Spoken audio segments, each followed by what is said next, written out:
शुरू कर चुके हैं हमारा विशेष कार्यक्रम सितारे मारे। आप सभी दर्शकों का इस कार्यक्रम में स्वागत है। आज हम बात करेंगे आज के पंचांगी व्रत त्योहार के साथ ही हम आपको आपका राशिफल भी बताएंगे। इसके अलावा ये जानने की कोशिश करेंगे कि विवाह सुख में सूर्य किस तरह से बाधा उत्पन्न कर सकते हैं और उसका क्या निदान होगा। इसके अलावा आपके फोन कॉल्स होंगे, आप सीधे फोन करके अपने प्रश्न पूछ सकते हैं। हमारा फोन नंबर है 07714008777। आपसे आधे घंटे तक लगातार ये फोन लाइन खुली रहेगी और हमें आपके फोन का इंतजार रहेगा। तो चलिए कार्यक्रम की शुरुआत करते हैं और जानते हैं आज का पंचांग। आज शुभ संवत 2079 शक 1944 सूर्य दक्षिणायन का माघ महीने के कृष्ण पक्ष की प्रतिपदा तिथि है और दिन रविवार। आज प्रतिपदा 7:07 तक होगी। पुष्य नक्षत्र दिन को 6:05 तक। आज चंद्रमा कर्क राशि में होंगे। आज का राहु काल 4:16 से 5:37 तक होगा। तो दोस्तों ये तो था पंचांग और एक ज्योतिषी सूचना। यदि आपके मन में कोई सवाल हो और आप चैनल पे फोन लगा रहे हो, फोन न लग रहा हो, तो बड़ा आसान हमारा सीधा नंबर है 9893363928 और दूसरा नंबर है 9753039055। ये दो नंबर हैं जिन्हें व्हाट्सएप पर जोड़ करके और आप अपनी डेट ऑफ बर्थ, टाइम और प्लेस लिखकर अपने प्रश्न भेज सकते हैं और अपने प्रश्नों का जवाब पा सकते हैं। इसके अलावा आप मेल पर भी हमसे संपर्क कर सकते हैं। हमारा मेल आईडी है pstripathi9@gmail.com। इस पर भी अपनी डेट ऑफ बर्थ, टाइम और प्लेस लिखकर अपना प्रश्न लिख भेजें और अपने प्रश्न का जवाब पा लें। तो दोस्तों सूचना हुई समाप्त और अब मुद्दे की बात। जी, आज चर्चा कर रहे हैं सूर्य और विवाह में बाधा। विवाह को 7वें स्थान से देखा जाता है। अगर 7वें स्थान में किसी भी प्रकार के क्रूर ग्रह शनि, सूर्य, मंगल, राहु, केतु ये बैठ जाएं और अशुभ स्थिति में हो तो जातक के जीवन में अनेक प्रकार की समस्याएं पैदा हो सकती हैं। यानी सूर्य भी एक क्रूर ग्रह है जिसके कारण अशुभ प्रभाव से पीड़ित जातकों का वैवाहिक जीवन तनावपूर्ण और कष्टप्रद हो सकता है। इन जातकों को वैवाहिक जीवन का सुख प्राप्त नहीं हो पाता जैसा वे अपेक्षा करते हैं। कुंडली के 7वें घर में अशुभ ग्रह उच्च का सूर्य जातक को आर्थिक हानि से भी पीड़ित कर सकता है और इसी प्रकार से अशुभ प्रभाव में आने वाले कुछ जातकों को अपने व्यवसाय के माध्यम से भी धन हानि उठानी पड़ सकती है, जबकि ऐसे कुछ अन्य जातकों को बहुत अधिक धन व्यय करने वाली पत्नियां भी मिल सकती हैं जो इन जातकों का बहुत सारा धन व्यर्थ में खर्च कर देती हैं। इसी प्रकार से कुंडली के 12वें स्थान में भी बैठा हुआ उच्च के सूर्य भी अशुभ स्थिति में जातक के वैवाहिक जीवन में अनेक प्रकार की परेशानियां पैदा कर सकती हैं और इस अशुभ प्रभाव से पीड़ित कुछ जातकों को अपनी पत्नियों से लंबे समय से दूर रहना पड़ सकता है, जिसके कारण अनेक प्रकार के अलगाव जैसी परेशानियां पैदा होती हैं। अब सवाल यह है कि यदि किसी जातक की या जातिका की कुंडली में सूर्य की वजह से विवाह में बाधा उत्पन्न रही हो तो क्या करना चाहिए। तो सबसे पहली बात, अगर सूर्य के कारण आपके दाम्पत्य जीवन में व्यवधान हो तो उसे दूर करने के लिए सूर्य को अर्घ देना चाहिए। सूर्य का मंत्र ओम घृणी सूर्याय नमः, इस मंत्र का जाप करना चाहिए। कुंडली में सूर्य की बाधा होने पर विवाह प्रस्ताव में जाते समय गुड़ खाकर पानी पीना चाहिए और किसी धार्मिक स्थल में नारियल का तेल, सरसों का तेल, बादाम का दान करना चाहिए। धन संपत्ति और महिलाओं से बड़े जुड़े हुए वादों से अपने आप को बचाना चाहिए। चलिए, तो ये तो था सूर्य से संबंधित वैवाहिक बाधाएं और उसका उपाय। यदि आपकी जन्म कुंडली में सूर्य, मंगल, शनि, राहु, केतु जैसे ग्रह 7वें स्थान को प्रभावित करें या 7वां स्थान इन पापक ग्रहों से पीड़ित हो जाए या फिर 7वां स्थान के स्वामी इन पापक ग्रहों से पीड़ित हो जाए या 6ठे, 8वें, 12वें बैठ जाए तो किसी लड़के के लिए अर्क विवाह कराना चाहिए शादी से पहले और किसी लड़की के लिए कुंभ विवाह कराना चाहिए। दोनों के लिए विवाह के बाद मंगल का व्रत करना चाहिए। ऐसा करने से भी दाम्पत्य जीवन के कष्टों की निवृत्ति होती है। चलिए, तो आपने भली प्रकार से जान लिया कि यदि 7वें स्थान में पाप ग्रहों की किसी प्रकार से छाया या प्रभाव हो तो उसके लिए विधिवत ग्रह शांति करा करके ही फिर विवाह करना चाहिए और विवाह के बाद भी अगर परेशानी आ रही हो तो मंगल का व्रत करना श्रेयस्कर होगा। अब हमारे साथ कॉलर्स के जुड़ने का सिलसिला शुरू हो चुका है। हमारे साथ पहले कॉलर है सरोज। सरोज जी, आपका बहुत बहुत स्वागत है। बताइए क्या जानना चाहते हैं। नमस्ते सर। मेरा बेटा है, नाम है सागर चौधरी। हाँ, से है हम लोग। सर वो 12th में इस साल मतलब सप्ली आया है, तो एक क्रेडिट एग्जाम देगा इस साल। जन्म तारीख बता दें। सर नेवी में जाने का हो रहा है। जन्म तारीख बता दें। जन्म तारीख है सर 27 जनवरी 2004। जन्म समय बता दें। जन्म समय 27 की रात है सर 12:36। और जन्म स्थान बता दें। जन्म स्थान भिलाई है सर। अच्छा, अब जानना क्या है ये बता दें। तो नेवी में जाने के लिए कर रहा है सर, और बहुत जिद करता है, तो इस तरफ उसको जाना चाहिए कि नहीं? भारत की सेना में जाना एक गर्व का विषय होना चाहिए, ऐसा मैं सोचता हूँ। और चाहे वो नेवी हो, चाहे थल सेना हो, चाहे एयर डिफेंस हो, हमारे तीनों ही डिफेंस, या फिर साइबर भी एक नया साइबर है, सिग्नल है, ऐसी बहुत सारे कोर हैं जिस पे हमारे बच्चे जा सकते हैं, जाना चाहिए। खासकर अगर वो इंजीनियरिंग सर्विसेज है तो ज़रूर जाना चाहिए, क्योंकि यहाँ की जो कार्यप्रणाली है न केवल चुनौतीपूर्ण भी है, वरन देश सेवा से संबद्ध है, और इससे बच्चों में एक अच्छे नागरिक के गुण पैदा होते हैं और एक अच्छा नागरिक सेना में रहकर तैयार होता है। तो इसमें कहीं कोई तकलीफ नहीं, उसे जाना चाहिए। अब आइए देखते लेते हैं कि आपके बेटे की जन्म कुंडली में क्या कुछ ऐसा है। आपके बच्चे का जन्म लग्न तुला है, राशि उसकी मीन है, लग्न में केतु है, बच्चा एडवेंचरस है, तीसरे स्थान में बुध, बच्चा बहुत गंभीर है, 11वें स्थान में बृहस्पति, बच्चा बहुत इंटेलिजेंट है, भाग्य स्थान में शनि, बच्चा बहुत जस्टिफाइड है, 7वें स्थान में मंगल राहु, थोड़ा सा मैरिटल लाइफ में परेशानियां हो सकती है, और चंद्रमा 10वां होकर के 6ठे स्थान में।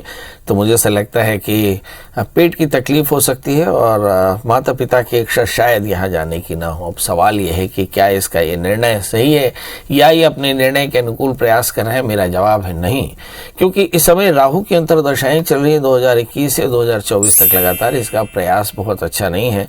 इस समय ये बहुत ज़्यादा कंफर्टेबल है, मतलब आलसी हो गए हैं और अपने मूल काम से भटक करके अन्य जगहों पर अपना ध्यान लगा रहे हैं। ये चिंता का विषय है। अब सवाल ये है कि इसके लिए करना क्या चाहिए। तो माता पिता को चाहिए कि इस बच्चे के लिए राहु की शांति के लिए हर 6 महीने में रुद्राभिषेक करावे। इस बच्चे को एक 4 कैरेट का पन्ना ओपल लॉकेट में धारण कराएं तो फायदा होगा। तुम चर्चा कर रहे हैं कि जो 7वां स्थान है वो बड़ा सेंसिटिव होता है जन्म कुंडली का।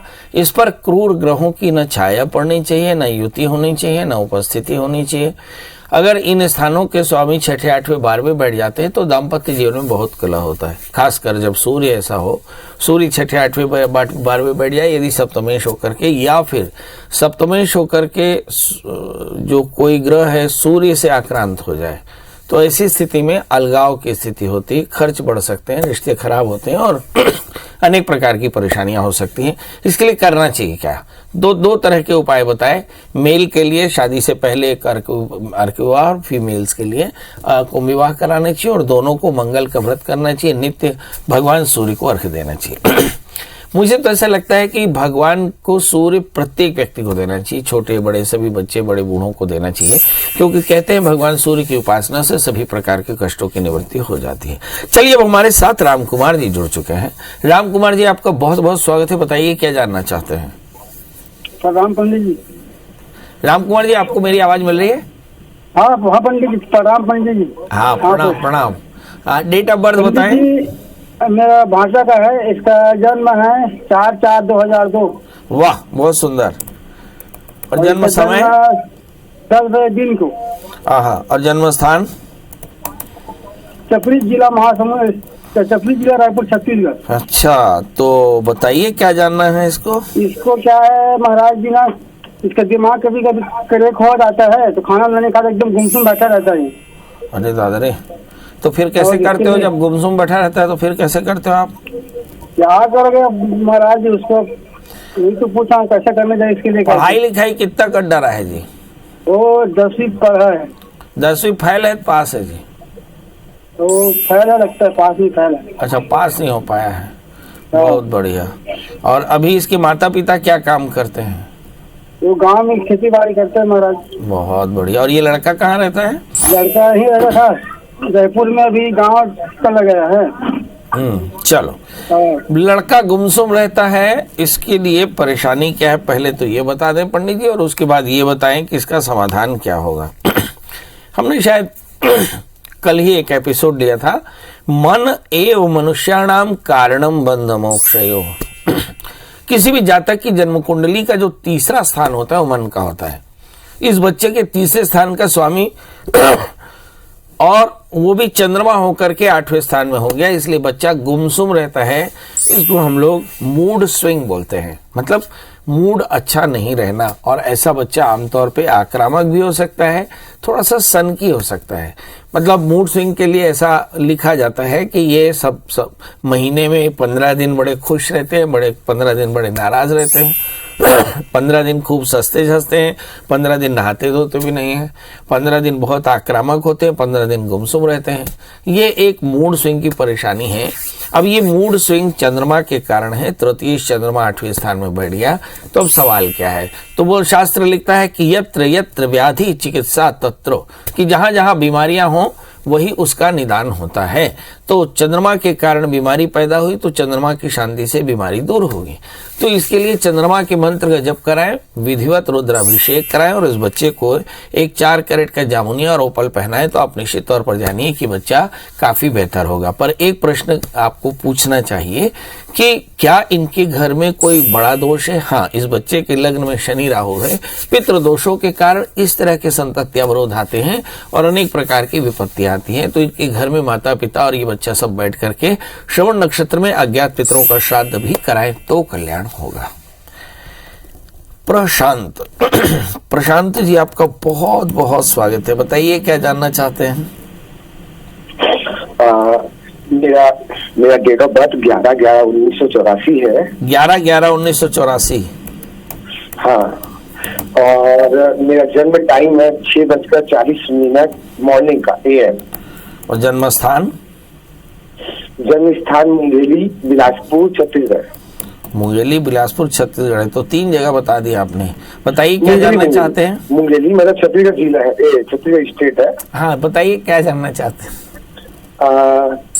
सर, मेरे हाथ में ना पैसा कभी रुकता नहीं और पैसा आता, बहुत तकलीफ है मेरा घर परिवार में, लेकिन बस धीरज बस है कि कुछ हो जाएगा, कुछ हो जाएगा।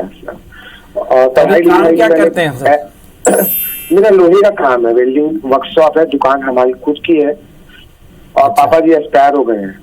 अच्छा, एक बात हम आपको बता दें, आप हैं तो बड़े मेहनती और शास्त्र में लिखा है, आप जैसे बहुत सारे दर्शक हमारे इस प्रश्न को करते हैं कि हमारे घर में बरकत नहीं होती, हमारे घर में धनागम ठीक नहीं होता, हमारे घर में शांति नहीं होती। तो शास्त्र का एक सूत्र लिख दीजिए, अदत्त दानाच भवेत् दरिद्री। जो दान नहीं करता वो दरिद्री होता है। दरिद्र भावाति करोति पापम, और इसी के कारण पाप होते हैं। पाप प्रभावाति नरकम प्रयांति, और इसी के कारण नरक मिलता है। पुनः दरिद्री पुनरेव पापी, और इसके कारण बार बार आपको दरिद्र और बार बार पाप करना पड़ता है। अब सवाल यह है कि चाहे आप 10 रुपया कमाएं, चाहे 10 लाख कमाएं, चाहे 10 करोड़ कमाएं, आपके जीवन में जो धन है वह सबके हिस्से का है। और जो सबके हिस्से हैं मतलब इसमें आपकी पत्नी, आपके बच्चे, आपके माता पिता, आपका परिवार, आपके आसपास के जीव, ये सारे के सारे उस धन के अधिकारी हैं। तो शास्त्र में लिखा कि वितरणम दानम प्रोक्तम वैतरणी इति। तो इस जीवन की कठिनता से बचने के लिए सबके हिस्से को निकालना चाहिए, है ना। तो आप सबसे पहले स्नान करके भगवान सूर्य को अर्घ दें, भगवान शिव को जल चढ़ाएं और 1 मुट्ठी शक्कर और 2 मुट्ठी आटा पीपल के पेड़ में रख दिया करें, दिया जला दिया करें। आप देखिएगा कि 1 वर्ष के भीतर आपकी आर्थिक स्थिति बेहतर हो जाएगी। बड़ा आसान है। क्षणशः कणशस्य विद्यामर्थं साधेत। नित्य दान करेंगे और नित्य भगवान शिव का उपासना करेंगे, सूर्य को अर्घ देंगे और साथ में एक बढ़िया सा 8 कैरेट का इटालियन मूंगा और 4 कैरेट का पुखराज पहनेंगे। 1 वर्ष बाद मुझे बताइएगा कि आपके घर से दरिद्रता दूर हुई या नहीं। हम चर्चा कर रहे थे कि दाम्पत्य जीवन के कलह को कैसे कम किया जा सकता है। तो उसके लिए भगवान सूर्य को नित्य अर्घ देना चाहिए, पति पत्नी दोनों। तो दाम्पत्य जीवन का कष्ट कम होता है। और अगर ज्यादा समृद्धि चाहिए हो तो मंगल का व्रत किया करना चाहिए। मंगलवार का व्रत करें तो ज्यादा समृद्धि आती है। अब हमारे साथ मीना जी जुड़ चुकी है। मीना जी, आपका बहुत बहुत स्वागत है। बताइए क्या जानना चाहते हैं? हाँ, प्रणाम गुरु जी। एकदम प्रणाम, बताएं। हाँ गुरु जी, मैं मेरे लड़के के लिए पूछूंगी। उसका जन्म है 23 अक्टूबर सन 2000। हेलो। जन्म समय? जन्म में सुबह 9:15 राजस्थान में हुआ है। ये कहाँ, राजस्थान में कहाँ? राजस्थान में चूरू डिस्ट्रिक्ट में। हाँ हाँ हाँ हाँ। अभी कहाँ से बोल रही हैं आप? मैं कोलकाता से बोल रही हूँ। वाह वाह वाह वाह वाह वाह, बताइए क्या जानना चाहते हैं? गुरुजी, ये अब 3 साल से पढ़ाई तो छोड़ दिया इसने, लेकिन अभी कोई काम नहीं हो रहा है सर। नौकरी भी नहीं लग रहा है कहीं भी, और ना ही अपना काम हो रहा है। सब टेंशन में रहता है बहुत गुरुजी, काम को लेकर हम लोग भी बहुत टेंशन में रहता है। आगे क्या ड्रिंक काम तो नहीं करेगा, करता ना? ड्रिंक तो नहीं करता? हाँ? ड्रिंक तो नहीं करता? नहीं गुरुजी, ये सब वो तो सुपारी भी नहीं खाता है, सादा सुपारी भी मुंह में नहीं लेता है। बहुत अच्छा। बहुत आलसी है कि बहुत मेहनती है? गुरुजी ऐसे मेहनती तो है, लेकिन घर में बैठा रहता है, तो घर में बैठा बैठा तो आलसी भी हो गया गुरुजी थोड़ा। चलिए आइए देखते हैं कि ऐसी कौन सी चीज है जो जातक को बहुत ज्यादा फुर्तीला, और ऐसी कौन सी चीज है जो जातक को थोड़ा सा आलसी बना देती है। मैंने एक आर्टिकल में लिखा कि मैक्सिमम ऑफ द कंफर्ट में be the reason of failure. किसी भी व्यक्ति के जीवन में अगर बहुत मौज आ जाए, बहुत सुख आ जाए, तो उसके जीवन में संघर्ष कम हो जाता है और असफलताएं बढ़ जाती हैं। तो इसका मतलब ये हुआ कि इस बच्चे के जीवन में सबसे ज्यादा कंफर्ट है, यानी आराम है, और इसी आराम के आदी होने के कारण जीवन में संघर्ष कम है और सफलताएं भी कम है। आइए देखते हैं ऐसा क्यों। इस बच्चे का जन्मलग्न वृश्चिक है और इसकी जो राशि है वो है सिंह।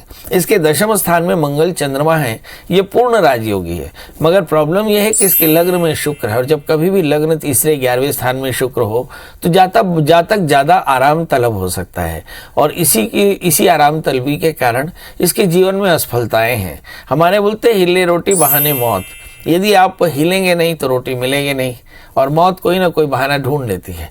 इसलिए जो हमारे यहाँ मुहावरे बने, हिले रोटी, इसका मतलब है रोटी बिना हिले हासिल नहीं होने वाली। इस बच्चे का आलस्य अगर समाप्त हो जाए तो इसके जीवन में सफलताएं बढ़ जाएंगी, अदरवाइज ये बेहद भाग्यशाली। अब सवाल ये है कि इसका आलस्य खत्म कैसे होगा। तो माता पिता को चाहिए कि इस बच्चे को एक बढ़िया सा 8-10 कैरेट का मूंगा और 4-5 कैरेट का बढ़िया पीला पुखराज पहना दें, और बच्चे के लिए नियमित रूप से माता की पूजा करते रहें। आप देखेंगे बच्चा डायनेमिक भी होगा और आगे चल करके सफल भी होगा। तो चलिए अब आपसे विदा लेने का समय हो गया। घड़ी कह रही है कि बाय बाय, मगर आपको बाय बाय बोलने से पहले हम कुछ कहा करते हैं कि भाई और बहनों, इसके बाद भी आपके मन में उठ रहे सवालों के लिए गूगल में सर्च करें प्रिया शरण त्रिपाठी, और पंडित जी का मोबाइल नंबर हासिल करें, डेट ऑफ बर्थ, टाइम और प्लेस डाल करके अपना प्रश्न लिख भेजें, और फिर जवाब का इंतजार करें। आपके पास में एक हॉरोस्कोप आएगी, फिर आप पंडित जी से प्रश्न करके अपने प्रश्नों का जवाब पा सकते हैं। चलिए आज के लिए बस इतना ही। कल हम फिर हाजिर होंगे किसी नए विषय के साथ। तब तक आप खूब स्वस्थ रहें, व्यस्त रहें, मस्त रहें, और आज अपने परिवार के साथ संडे को एंजॉय करें।